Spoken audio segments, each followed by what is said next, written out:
What is up, everybody? This is Lyle with No Hippie Trucking and Transportation. Still coming at you from colorful Colorado. I'll be out here for about another week, and I must say I have been extremely lazy. Haven't accomplished a quarter of what I needed to accomplish out here. But the main stuff got done. Got the Peterbilt in the shop, got that back out. And for anybody that's hating on Peterbilts that doesn't watch my videos, it was just in the shop for PM, chassis lube, filters, all that good stuff, and to fix a couple things like a bird hit my antenna and a rear cab light was cracked. So we got that all handled. I do my PMs a little bit more vigorously than what Prime is suggesting. But, what I wanted to kind of talk about, I'm in a lot of these Facebook groups, one of the Facebook groups, if you're thinking about coming to Prime, or if you're a student at Prime, is the Prime Inc. PSD TNT training Facebook page. And a lot of times you see people that are in this group that are, right at 29,000 miles, and they're just so happy to upgrade and everything like that, and, start getting anxious. Listen, I understand it, My last trainee was kind of the same way. But sometimes you got to be careful about what you wish for, because I know Prime has done 30,000 miles for years and years and years, and they've bumped it up to 50,000 and brought it back down. There's other companies that do even less than the 30,000 miles. And one thing I'm going to tell you, if you happen to be in training, is 30,000 miles is the mere minimum to get you capable of performing the task. Anything outside the ordinary might be above your skill level at 30,000 miles. Now, there are some exceptions. Like I said, my last trainee, when he got off the truck, and I'm not saying I did all this, I felt he was good to go. But even then, I'm getting calls about comm checks. How do you write a comm check? Well, when we were training, I only wrote one comm check the entire time. And that was one of the things I was going over with him, because I went through our checklist. How do you write a comm check? All these different things. And you can only do so much discussing the hypotheticals. You know what I mean? In 30,000 miles, typically you're going to write more than one comm check. And I think the comm check that I did was pretty early on, so I might have been thinking we were going to have another chance to get at it. But that was it, the one time. So he never actually did a comm check. So I walked him through it before he got off the truck, and then, still kind of had questions about it. So he, like he should have, gave me a call, walked him through the process, and, that was it. But in 30,000 miles, there's just so much stuff that you're not going to be able to accomplish, I'll bring up my trainee again. As far as backing goes, I would say that he's advanced as far as somebody coming out of TNT as far as backing goes. But even then, he hasn't seen as many different ways to approach things, hasn't seen as many docks, hasn't tried as many backs. And it's sort of like, even when I came off my trainer's truck at 140,000 miles, roughly, I looked at every back the same way. I could have 10 miles in front of me, and I might be trying to alley dock that bad boy. You know what I'm saying? So you just don't get that kind of repetition in a training environment to see as many different docks approach them a lot of different ways. With my trainee this last time, no claims, so I went over how to address the claims, and chances are, if he has a claim, he may not understand exactly how to do it without calling claims or me and getting walked through the system. Another thing that a lot of people that are going through training aren't gonna have happen would be roadside breakdowns, things like that. How are you gonna address those issues? We didn't have that during our 30,000 miles. And I'm saying 30,000 miles. I actually did closer to 50,000 miles with him, but he did, I think, around 12 or 13,000 miles with his first trainer. But boom, never had to handle road assist, So while you're eager to get off your trainer's truck, try to soak up as much information as you can while you're on your trainer's truck. And any time that you spend on your trainer's truck after 30,000 miles, instead of complaining about it, think about that shit as like some extra credit, because all those miles are valuable. You know, I tell people all the time, you know, there were people that were clowning me on staying on my trainer's truck for all this amount of time and all this kind of stuff. And, you know, I thought every single one of those miles was valuable, because the longer I stayed on his truck, the longer I went to shippers and receivers that were not that easy to find, or the backing situation might be a little tough, or the check-in process. You know, for example, there's a shipper right now that I know that, you know, a lot of people make the mistake of pulling right on in, and you're not really supposed to do that. It's not in the notes. I mean, you can do it, but it's a pain in the ass. Turn back around and go park out on the street and then come back in. You know, the more of these shippers and receivers that you go to, even if it's just that, is valuable. So rushing off your trainer's truck, you know, I'll be honest with you, I talked to a lot of people that have upgraded from their trainer's trucks, and one of the things that I get called on a lot is hours of service. Now, hours of service is really hard to translate in a team setting, but some of the questions that I've been getting asked are things that would just be like kind of basic type stuff, not like how to do a split or anything like that, or anything complicated. It's, you know, when to use personal conveyance, when not to, you know, when to use yard movement, when not to, you know, different things like that. You know, so I can understand that getting off the trainer's truck is a something that everybody wants to do, but like I said, be careful of what you wish for. I'm trying to think of just some of the other random questions that I get from people calling, and I'm going to tell you right now, and it's not just me, it's a lot of people that put themselves out there. I probably at least get, if I had to average it out, let's say 1.5 calls a day from people that either know me from YouTube or have known me through YouTube and then have met me. We exchange numbers and things like that on stuff that, you know, you would look at and say, well, maybe you should have known that, but 30,000 miles with the best trainer is kind of maybe not enough miles. 30,000 miles with the trainer that's really just, you know, trying to run you is definitely not enough time.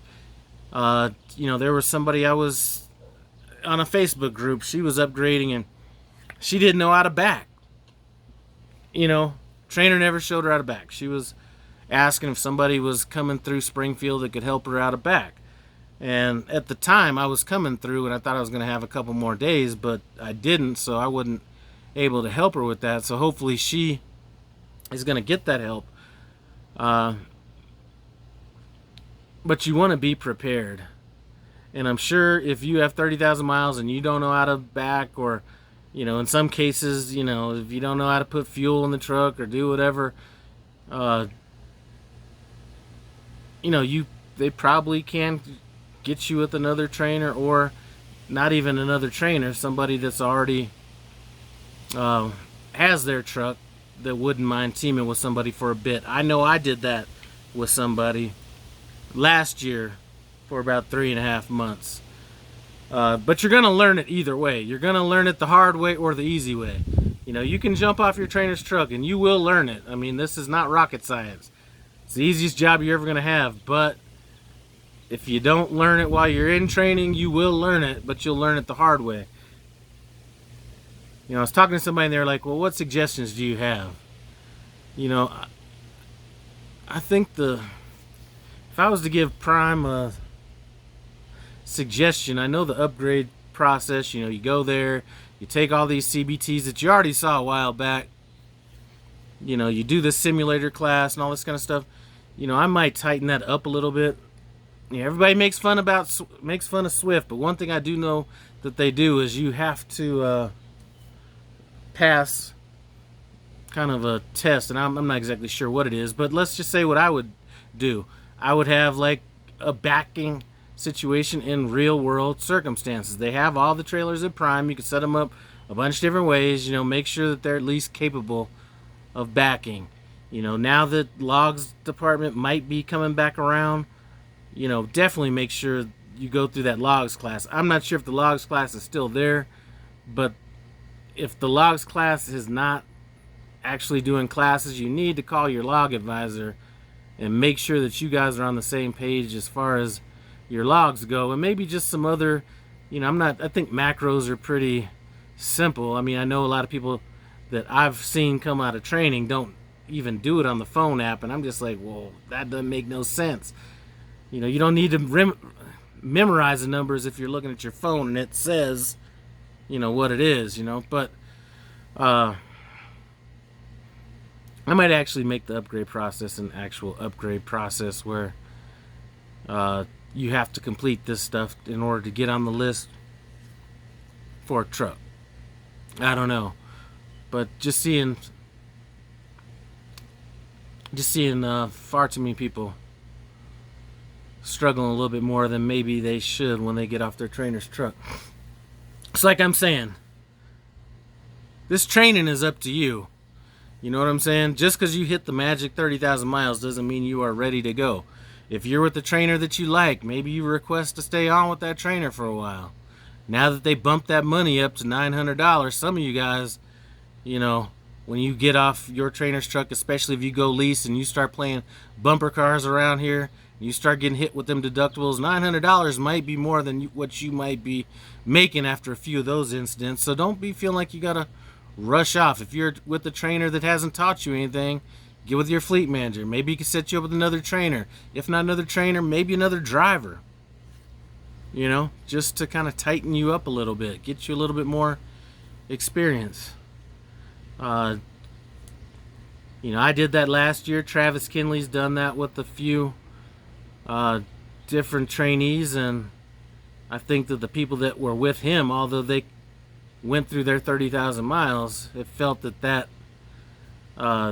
extra time on somebody else's truck that was there to kind of mentor them through different situations has been pretty valuable. So anyway, I don't want to drag this on. I just really want you guys that are going through training to not be as eager to jump off a trainer's truck, because there is a definite switch in people, in trainees' minds once they hit the 30,000 miles. Some people start getting a little, I don't know, it's hard to say. I think it varies with each person. I just know that the guy that was on my truck, James, if you're watching this, you just start, I just felt him being a little bit impatient and maybe getting a little bit loose. And not that it was bad, just maybe not, I don't know, just be cognizant when you hit 30,000 miles that you haven't really, you're just there. You know what I mean? Don't rush. If it takes a couple more weeks to get called in, use those 2 to 3 weeks or whatever it is to hone your skills even more. And as a matter of fact, now you're on borrowed time. Go in there and ask even more questions. That's when you start getting, we completed 30,000 miles. You know what? Let's talk about some more, how do you tighten up your logs? What? We back like this so many different times.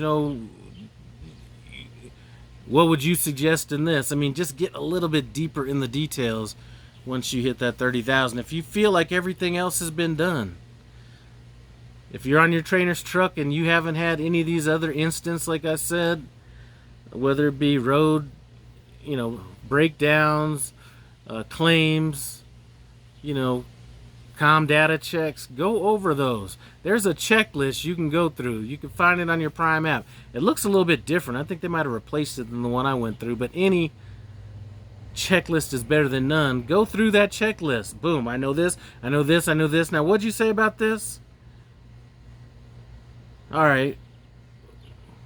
Keep going down the list until you feel like you have a good grasp of everything on that list. I mean, this is a job you're going to learn something on every day. Maybe not every day. That's a saying, but you do learn stuff out here regardless of how much time you've been out here. You know, it could be, you know, if you feel like you got everything done or down, how do you fuel? You know, just maybe that's the time to sit back and, you know, pay more attention to what truck stop availability is, what, you know, available in different parts of the country at different times of the day. I mean, there's a lot of stuff you can start tightening up, so don't feel like you just gotta run off a trainer's truck. Anyway, enough said about that. If I'm not lazy, I'm gonna come back in here and order this truck tonight. I was thinking about doing that in a live video, but I'm not all familiar with how to make the screen show up and do all that, so I'm just gonna order that truck